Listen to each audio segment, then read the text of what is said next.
இன்னைக்கு 10 வயசு பிள்ளைங்க இன்றைக்கு காதல் வயப்படுறாங்க.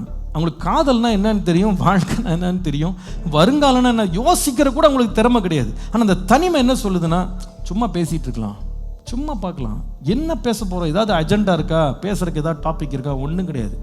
அப்புறம் இப்படியே தான் அது 3 மணி நேரம் ஓடும். அதில் பெரும்பாலான பேச்சுக்கள் அருவருப்பாக இருக்கும், அவசியம் இல்லாததாக இருக்கும், அசிங்கமாக இருக்கும், தங்களுடைய தன்மானத்தை கெடுத்து நாசமாக்கிறதா இருக்கும். என்னடா நான் பேசிகிட்டு இருக்கேன், என்னடா கேட்டுக்கிட்டு இருக்கேன், எனக்குன்னு ஒரு சுயமரியாதைன்னு அதெல்லாம் தேவை கிடையாது. நீ பேசு, என்னன்னா பேசு.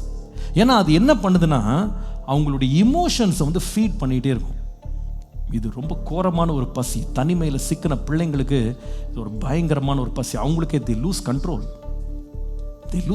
யார்கிட்ட பேசுகிறேன், என்ன பேசுகிறேன், எதை பேசிகிட்டு இருக்கேன், இதை அவங்க ரெக்கார்ட் பண்ணுறாங்களா, இதை வேற எங்கேயாவது போட்டு காமிச்சிருவாங்களா, நம்ம பேசுகிறத போய் வேற யார்ட்டையா சொல்லுவாங்களா, சொல்ல மாட்டாங்களா, நோ இன்சூரன்ஸ், நோ கேரண்டி, ஒன்றுமே கிடையாது.